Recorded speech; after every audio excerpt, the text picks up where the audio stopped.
साथियों, सस्टेनेबिलिटी के लिए एनर्जी प्रोडक्शन के साथ ही एनर्जी सेविंग भी उतनी ही आवश्यक है।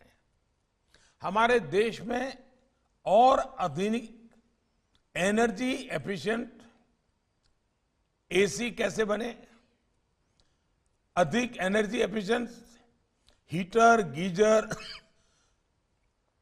अवन जैसे कैसे बने, इस बारे में बहुत कुछ करने की आवश्यकता मुझे लगती है। जहां भी बिजली की खपत ज्यादा है, वहां एनर्जी एफिशिएंट प्रोडक्ट्स, इसका निर्माण हम सबकी प्राथमिकता होनी चाहिए। मैं आपको एक उदाहरण देता हूं। जब 2014 में हमारी सरकार आई तो देश में एलईडी बल्ब की कीमत 300-400 रुपये हुआ करती थी। हमारी सरकार ने एलईडी बल्ब का प्रोडक्शन बढ़ाया और प्रोडक्शन बढ़ने का स्वाभाविक था कि उसकी कीमतों में 70-80 रुपये तक नीचे आई।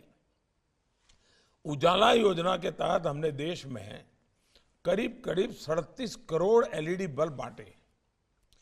इससे लगभग 48,000 मिलियन किलोवाट आवर बिजली बची है।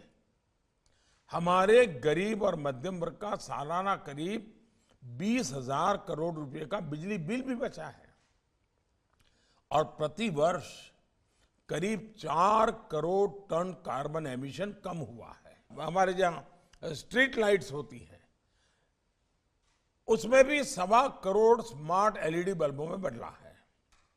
उससे भी हमारी जो स्थानीय निकाय हैं, नगर पालिका, महानगर पालिका, जहां पंचायतों में इस प्रकार के स्ट्रीट लाइट है, अब तक जितना काम हुआ है उसमें साल का 6,000 करोड़ रुपया बिजली के बिल में बचत हुई है इन नगर पालिकाओं को। इससे भी बिजली बची है और करीब 25 लाख टन कार्बन एमिशन भी कम हुआ है।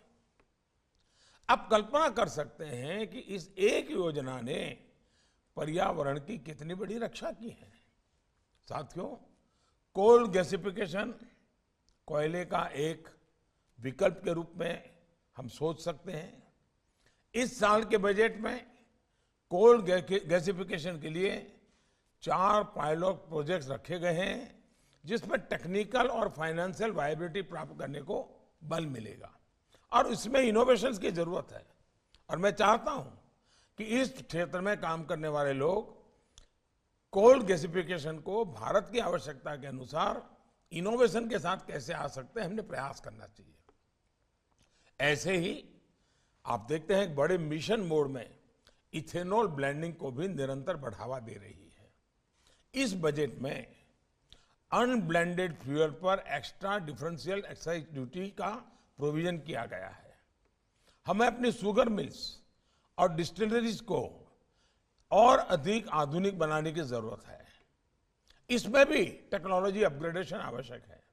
इसके लिए हमें ऐसे डिस्टिलिंग प्रोसेसेस पर काम करना होगा जिनसे पोटाश और कंपोस्ट बायोगैस जैसे बाय प्रोडक्ट्स भी हमें अतिरिक्त प्राप्त हो।